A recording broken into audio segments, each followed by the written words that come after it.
अब जस्तै हजुरले त फर्म भर्नुभयो होइन कम्पिटिसनको लागि, अब सबै कुरा रेडी भयो, त्यस पछाडि त अब फर्म एउटा दिनमा त हजुरको त अब इभेन्ट सुरु भयो नि त। हजुरको फर्स्ट डे अफ इभेन्ट चाहिँ कस्तो रह्यो? फर्स्ट डेमा चाहिँ हाम्रो अब सुरुमा त अडिसन भइहाल्यो, त्यस पछाडि अडिसन भएको 5-10 दिन पछाडि चाहिँ हामीलाई मेसेज आउँछ कि नम्बरमा एउटा सेलेक्ट हुनेहरूलाई सेलेक्ट भयो भनेर, नहुनेहरूलाई अब मेसेज जाँदैन। अनि मलाई चाहिँ मेसेज आएको थियो, त्यसरी मेसेज आएको हाम्रो 3-4 दिन पछाडि ओरिएन्टेसन थियो। ओरिएन्टेसनमा सबैजना जो सेलेक्ट भएको छ सबैजना आउनु भएको थियो। अनि हाम्रो मेन्टर पनि हुनुहुन्थ्यो, टिम मेम्बरहरू पनि हुनुहुन्थ्यो। अनि हामीले त्यो दिनमा चाहिँ हल्का हल्का सबै सुन्यौँ पनि, मेन्टरले हामीलाई अलिअलि सिकाउनु पनि भयो। अनि हामीले केक कटिङहरू पनि गऱ्यौँ, हल्का फुल्का गेम्सहरू पनि खेलेर। अनि फर्स्ट डेमा चाहिँ हामीले एकदमै जे हुन्छ अलिअलि सिक्यौँ पनि, रमाइलो पनि गऱ्यौँ, सबैजनाले एकअर्कासँग चिनजान पनि गरेर एकदमै उ भयो। फर्स्ट डे चाहिँ ओरिएन्टेसन डे भएको थियो हाम्रो चाहिँ। भनेपछि त हजुरको ओरिएन्टेसन डेमा नै धेरै रमाइलो भएको रहेछ होइन? केक कटिङ, नाचगान एकदमै राम्रो, धेरैचोटि केक थपी नै खाएको थियो। साह्रै राम्रो। त्यस पछाडि अब ट्रेनिङ चाहिँ अनि कसरी सुरु हुने रहेछ, के कस्तो प्रोसेस हुने रहेछ ट्रेनिङको लागि चाहिँ? फर्स्टमा चाहिँ उहाँहरूले के इम्पोर्टेन्ट छ हामीलाई भनिदिनुहुन्छ। लाइक अब उहाँहरूको आफ्नै टी सर्ट दिनुहुन्छ हामीलाई, बट अब रेडी हुनलाई टाइम त लाग्छ। अनि त्यतिखेरसम्मलाई चाहिँ ब्ल्याक प्यान्ट, त्यो ब्यागीवालाहरू चल्दैन, टपक्क बडी फर्मलमा, अनि व्हाइट कलरको टी सर्ट एउटा प्लेनमा। अनि अब हिल चाहिँ किन्नुपर्छ हामीले। अब उहाँहरूले भन्नुहुन्छ लाइक 5 इंच 6 इंचको हिल हुनुपर्छ, पेन्सिल हिल हुनुपर्छ फेरि। अनि जसलाई मैले हजुरलाई रोकिहालेँ, अनि जसलाई चाहिँ गाह्रो हुन्छ 5 इंचको हिल त अलिक ठुलै हुन्छ नि त। अनि मान्छेले अब इफ हाइट अलि नै ठुलो नै छ भनेदेखि चाहिँ 4 इंचसम्मको लिन मिल्छ, नभएदेखि चाहिँ 5 चाहिँ मिनिमम 5.5 चाहिँ चाहिन्छ नि। किनकि अब मोडलिङको वाकहरूमा गर्दाखेरि त्यस्तो राम्रो देखिन्छ भनेर अनि उहाँहरूले हामीलाई भन्नुहुन्छ यसरी यतिको हिलेर आऊ, यो लिएर आऊ भनेर। अनि ट्रेनिङको फर्स्ट डेमा चाहिँ अब सुरुमा चाहिँ हामीलाई कसरी उभिने, कसरी स्ट्यान्डिङ पोजिसनहरू सबै सिकाउनुहुन्छ। अब त्यो पनि त थाहा हुनु पऱ्यो नि त। अब केटीहरूले कसरी उभिने, केटाहरूले कसरी उभिने भनेर सिकाएर अनि पालैपिलो वाक गर्न सिकाउनुहुन्छ। त्यस पछाडि अब फर्स्ट डे त्यसरी भयो। फर्स्ट डेको चाहिँ हाम्रो ट्रेनिङ 1-2 घन्टाको हुन्छ। लाइक अब दिनमा 1-2 घन्टाको डेली हुन्छ, हुन चाहिँ 1-2 महिनासम्मलाई मजाले ट्रेनिङ हुन्छ। अनि अब सुटमा ट्रेनिङ गर्ने भयो। अनि त्यतिखेर यतापट्टिबाट सुट पनि भइरहेको हुन्छ, लाइक कसरी गर्ने फिनालेमा हजुर फिनालेमा जसरी गर्ने त्यसरी नै पुरै सिकाइरहनु भएको हुन्छ। टक्क एक्सप्रेसन कस्तो दिने, के गर्ने मजाले गरेर सिकाउनुहुन्छ। जस्तै मैले हजुरलाई एउटा क्वेसन सोध्न चाहेँ, जस्तै कसैलाई चाहिँ अब पहिला एक्सपिरियन्सै छैन, तर उसलाई के लाग्यो अब म मोडलिङमा जान्छु भने उसले फर्म भर्यो, ऊ सेलेक्ट पनि भयो। अब जस्तै त्यता त एक्सपिरियन्स भएकोहरू पनि हुन्छ होइन, ऊ चाहिँ कम्प्लिट बिगिनर हो भने चाहिँ उसलाई चाहिँ कसरी त्यता ट्रेनिङ दिन्छ? जसलाई कि उसलाई अब ऱ्याम्प वक पनि आउँदैन, उसलाई बेसिक आइडिया छैन तर इन्ट्रेस्ट चाहिँ छ, उसलाई चाहिँ कसरी ट्रेन गरिन्छ त्यता? इन्ट्रेस्ट भएपछि चाहिँ लाइक अब एकदमै जान्नेहरू छ भने पनि उनीहरूलाई सुरुबाटै ट्रेनिङ दिन्छ त्यहाँ। अब नजान्ने नै छ भने बिगिनरलाई जसरी ट्रेनिङ दिन्छ नि त्यसरी नै दिनुहुन्छ। लाइक सबैजनालाई इक्वली नै हुन्छ सबैजना भनेपछि। सो कम्प्लिट बिगिनर जसलाई इन्ट्रेस्ट छ म गर्छु भन्नेले पनि जाँदाखेरि मिल्ने रहेछ होइन? हजुर भनेपछि ट्रेनिङमा चाहिँ अरू के हुने रहेछ? ट्रेनिङमा हाम्रो अब त्यो वाक प्र्याक्टिस चाहिँ हुन्छ। अनि अब डान्सहरू पनि हुन्छ, डान्सहरू फिनाले राउन्डमा त डान्सहरू पनि हुन्छ नि त। अनि डान्स भयो, क्वेसन एन्सर हामीलाई अब मेन्टरले क्वेसन दिनुहुन्छ। अनि क्वेसन दिएपछि हामीले एउटा डायरी बनाऊ भन्नुहुन्छ, त्यसरी त्यो क्वेसन डेली क्वेसन दिनुहुन्छ, 3-4टा क्वेसन। अनि अब त्यो चाहिँ क्वेसन दिएपछि घर जाने, घर गएर लेखेर आफूले प्र्याक्टिस गर्ने। अनि भोलिपल्ट चाहिँ त्यहाँ सबैजनाको बिचमा अब वाक गरेर गएर अनि सबैजनाको बिचमा गएर अब आफूले बोलेर नहेरी क्वेसन उहाँले सोध्नुहुन्छ। अनि अब हेरेर अब नहेरिकन कम्फर्टेबल छ भनेदेखि चाहिँ पाइयो, नभए चाहिँ 1-2 चोटिलाई चाहिँ हेरेर टक्क अब आफूले स्ट्यान्डिङ पोजिसनमा बसेर एन्सरहरू भन्ने ओर्ने। अनि फेरि वाक प्र्याक्टिस धेरै कुराहरू हुन्छ। लाइक अब स्विमिङहरू पनि हुन्छ, फोटोसुटहरू, अनि बक्सिङहरू गर्न पनि लग्नु भएको थियो हामीलाई। एक्सर्साइजहरू गर्न एकदमै रमाइलो हुन्छ हुन चाहिँ। भनेपछि हजुरहरूलाई ट्रेनिङमा पनि प्रपरली नै ट्रेन गरिन्छ कि अब कसरी मान्छेको अगाडि बोल्ने, कसरी कन्फिडेन्टली अब आफ्नो एन्सरहरू राख्ने, आफूलाई प्रेजेन्ट गर्ने सबै नै सुरुदेखि नै सिकाउँदै जान्छन् सबै सुरुदेखि नै अब पालैपिलो स्टेप बाई स्टेप सिकाउनुहुन्छ सुरुमा अब स्ट्यान्डिङ पोजिसन सिकाउनुहुन्छ हजुर त्यस पछाडि हामीलाई वाक सिकाउनुहुन्छ अनि अब कसरी हिँड्ने ओर्ने मजाले अब हिँडेपछि नि हल्का अब घुमेर पोजहरू पनि त दिनुपर्छ नि त सो पोज दिन नि सिकाउनुहुन्छ अनि त्यसरी बोल्न अनि अब यसरी हुन्छ कि अब हामीलाई डान्स गर्न भन्नुहुन्छ पालैपिलो अब आफ्नो ब्याच नम्बर हुन्छ कतिजना छ त्यति अनुसारले हुँदै जान्छ कसले सुरुमा भयो लास्टमा भयो त्यही अनुसारले हुन्छ ब्याच चाहिँ अनि त्यो ब्याच अनुसारले चाहिँ अब गीत हामीलाई थाहा हुँदैन ऱ्यान्डमली जुन पनि गीत हुनसक्छ त्यो गीतमा चाहिँ बोलाए पछाडि अगाडि गएर डान्स गर्ने कि आफूलाई जस्तो आउँछ त्यस्तै गरिदिने एक्सप्रेसनहरू दिएर त्यो भयो भनेदेखि चाहिँ फिनाले राउन्डमा चाहिँ हामीलाई जजहरूले चाहिँ त्यो डान्सको थ्रुबाट नै सेलेक्ट गर्नुहुन्छ कि पोइन्ट आउँछ हामीलाई चाहिँ सो एकदमै हुन्छ हजुरको मतलब जस्तै अब स्टेजमा कुन गीत बज्छ कसैलाई थाहा छैन गीत बज्छ हजुरको टर्न आउँछ हजुर गएर त्यसमा पर्फर्म गर्ने जुन पनि गीत बज्न सक्छ बट गीत चाहिँ अब हिन्दी र नेपाली मात्र हुन्छ इङ्ग्लिसहरू चाहिँ त्यस्तो हाल्दैन अनि अब मान्छेले सुनिराख्ने खालकै गीत हुन्छ तर हामीलाई थाहा चाहिँ हुँदैन फेरि कुन गीत बज्छ भनेर चाहिँ जुन पनि आउन सक्छ अब स्टेजमा गयो उसलाई त आएन किनकि कुनै गीत त अब सुनेको हुन्छ भन्ने बित्तिकै स्टेप्स आउँदैन त्यस्तोमा चाहिँ के गर्ने त यस्तो हो त्यस्तोमा चाहिँ अब आफ्नो कन्फिडेन्स लुज नगर्ने अब डान्स केही गरी आएन भने हल्का फुल्का नर्मल बेसिक स्टेप त सबैजनालाई आउँछ नि त अनि अगाडि कन्फिडेन्ट भएर स्माइलहरू गरेर पुरै कन्फिडेन्टको साथ स्टेजमा गएर हल्का उ गरिदिने डान्स मुभहरू गरिदिने अब पोइन्ट चाहिँ हल्का फुल्का चाहिँ कट हुन्छ होला बट आफ्नो कन्फिडेन्स चाहिँ लुज नगर्ने स्टेजमा नै आएन भनेदेखि पनि अब जस्तो यो त ट्यालेन्ट राउन्ड जस्तै रहेछ होइन अब यसमा चाहिँ अब हजुरको डान्स मात्र हुन्छ कि अब कसैको त सिङ्गिङ पनि राम्रो हुन्छ नि हजुर यस्तो हो यहाँ उसमा चाहिँ फिनालेमा चाहिँ डान्स मात्रै हुन्छ बट हाम्रो फिनालेभन्दा अगाडि पनि एउटा ट्यालेन्ट राउन्ड भन्दै हुन्छ त्यसमा चाहिँ अब आफूलाई के गर्न मनपर्छ गिटार बजाउन आउँछ भने गिटार बजाउने डान्स गर्न मनपर्छ भने डान्स अब एक्टिङ गरेर देखाउनु मनपर्छ भने एक्टिङ सिङ्गिङ जे पनि गर्न मिल्छ भन्न मन लाग्ने पोइम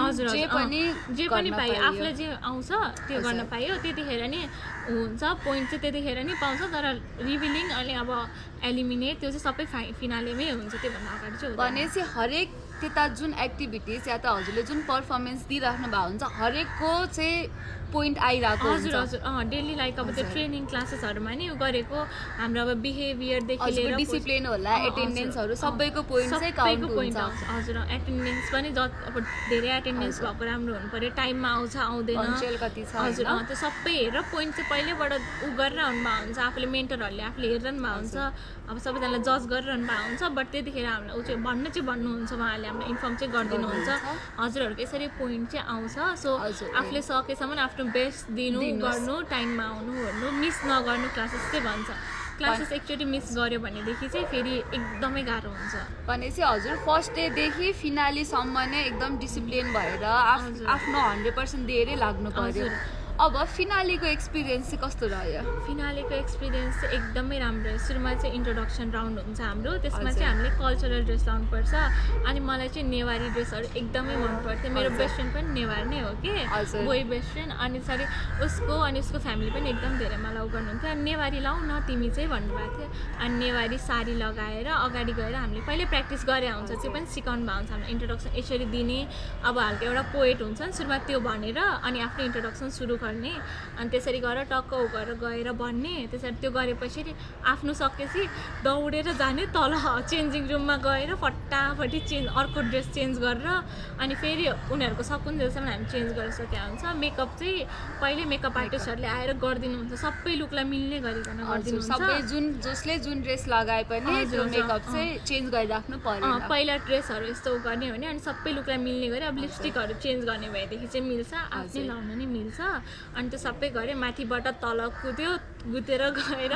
त्यसरी ड्रेस चेन्ज गर्यो फेरि माथि आएर आफ्नो टर्नलाई बस्यो ओऱ्यो एकदमै राम्रो थियो फिनालेको पनि धेरै राउन्डहरू भयो हाम्रो सो एकदमै रमाइलो भयो भनेपछि नर्भस त एकदमै हुनुभयो होला किनकि फिनाली भनेपछि त डर त भइ नै हाल्छ होइन कहिले सक्छ कहिले जाम भन्ने त भएको थियो होला होइन त्यो पनि भएको थियो बट अब स्टेजमा गएपछि आफ्नो क्लोज वान्स आफ्नो फ्यामिली मेम्बर्स मेरो क्लोज फ्रेन्ड्सहरू अनि दिदीहरू आउनुभएको थियो उहाँहरूलाई देखेपछि एकदम खुसी लागेको वाउ मेरो पुरै फ्यामिली मेरो फ्रेन्ड्सहरू नै फ्यामिली जस्तै नै भएकोहरूले त आउनुभयो अनि सबैजनालाई देखेपछि चाहिँ अलिक कन्फिडेन्स अझै बढ्दो रहेछ कि आफ्नो फ्यामिलीदेखि स्माइल आउने मुखमा त्यो भएर अनि मलाई चाहिँ फ्यामिलीदेखि चाहिँ सकियोस् कतिखेर गएर चाहिँ सुनौँ मैले कस्तो गरेँ जस्तो चाहिँ भने चाहिँ फ्यामिलीको फिडब्याक सुन्न चाहिँ एकदमै इन्ट्रेस्टेड हुनुहुन्छ फ्यामिली अनि मेरो फ्रेन्ड्सको फ्यामिली पनि आउनुभएको थियो मेरो बेस्ट फ्रेन्डको फ्यामिली बोय बेस्ट फ्रेन्ड एकजना छ मेरो अनि उसको फ्यामिली उसको मम्मी भाइहरू सबैजना आउनुभएको थियो अनि सबजनालाई देखेपछि कस्तो खुसी लागेको थियो अनि कतिखेर गएर चाहिँ फिडब्याक सुनौँ जस्तो भएर चाहिँ एकदमै एक्साइटेड थिएँ अब जस्तै हजुरले पर्फर्म त गर्नुभयो अब यो रिजल्ट अनाउन्समेन्टको चाहिँ यसो सेयर गर्नु न हजुरको कस्तो रह्यो त्यसमा चाहिँ रिजल्ट अनाउन्समेन्टको चाहिँ खासमा विनर चाहिँ हामीलाई सबसे लास्टमा थाहा हुन्छ त्योभन्दा अगाडि चाहिँ हामीलाई अब फोटोसुटहरू नै भएको हुन्छ नि त हाम्रो अगाडि फोटोसुटमा चाहिँ बेस्ट फोटो हुन्छ अनि भ्युवर्स चोइस हुन्छ त्यस पछाडि अब जजेसको चोइस ऊहरू सबै हुन्छ होइन अब त्यसमा कुनैमा फोन पाउने हुन्छ अब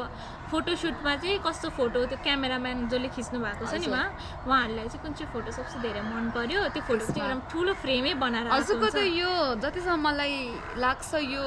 फेसबुकहरूमा लाइक यो रिपोस्टहरू यसले पनि धेरै म्याटर गर्छ जस्तो लाग्यो है यो धेरै नै हुन्छ अब चोइस गर्नलाई अब भ्युवर्स चोइस भनेको चाहिँ त्यही फेसबुकहरूबाटै हो कि भोट हाल्न मिल्छ हजुर भोटिङ सिस्टम हजुर अनलाइन भोटिङ सिस्टम हजुर अनि कसको धेरै भोट आयो उहाँ चाहिँ भ्युवर्स चोइस बन्नुहुन्छ अनि हाम्रो पालोमा चाहिँ भ्युवर्स चोइसलाई क्राउन थियो अनि एउटा मोबाइल थियो मोबाइल चाहिँ ठ्याक्कै कुन ब्रान्डको चाहिँ याद भएन होइन ठिकै छ जस मोबाइल थियो हजुर त्यो भ्युवर्स चोइस चाहिँ दुईजना हुन्छ एकजना केटी एकजना केटा अनि भ्युवर्स चोइस भयो फोटोसुटमा नि एकजना केटी एकजना केटा हुन्छ भनेपछि जुनै पनि क्याटेगोरिजको विनर चाहिँ केटी र केटा भयो हजुर विनर पनि अब केटी केटा फर्स्ट रनर अपहरू अनि अब नै केटी केटा भयो ब्रान्ड एम्बेसेडर पनि त्यो पनि भयो त्यो चाहिँ अब जुन हामीले इभेन्ट गरिरहेको छौँ नि मिस्टर एन्ड मिस एसी फेसनिस्टा त्यसको चाहिँ बन्नुहुन्छ कि उहाँहरू उहाँ चाहिँ केटी हुन्छ त्यो चाहिँ फेरि केटा हुँदैन अनि winner first runner up second runner अपहरू त्यसरी गरेर चाहिँ हुन्छ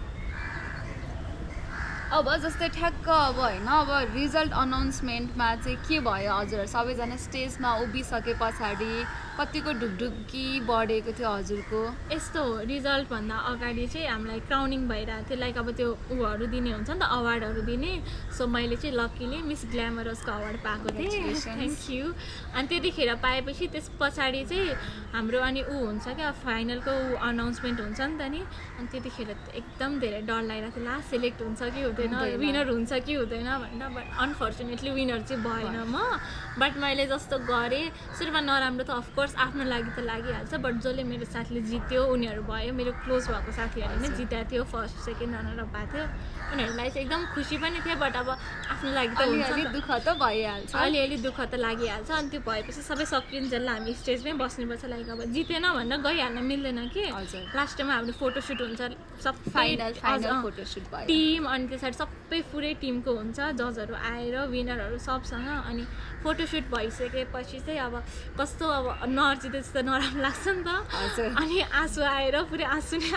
नै भयो हजुर स्टेजमै म त स्टेजमै चाहिँ रोएन त्यता चाहिँ कन्ट्रोल गरेर बसेँ म अनि स्टेजमै पनि म रुन्थेँ होला बट मेरो बेस्ट फ्रेन्डले मलाई हेरेर हाँस गरिरहेको थियो कि उताबाट अनि स्माइल चाहिँ राखि नै रहेको थियो फेसमा बट आँखाभरि आँसु चाहिँ थियो आँखामा आँसु भएर मनमा पिर परे पनि हाँस्न चाहिँ हाँसिरहेको थिएँ म रुन्थेँ नै होला बट उता माथिबाट बाबाले दाइले दिदीले हेरिरहेको देखेँ अनि तलबाट मेरो बेस्ट फ्रेन्ड अलि तलले स्टेजको नजिकैपट्टि आएर बसेको थिएँ कि ऊ चाहिँ मैले ल पहिले भनेको थिएँ कि हल्का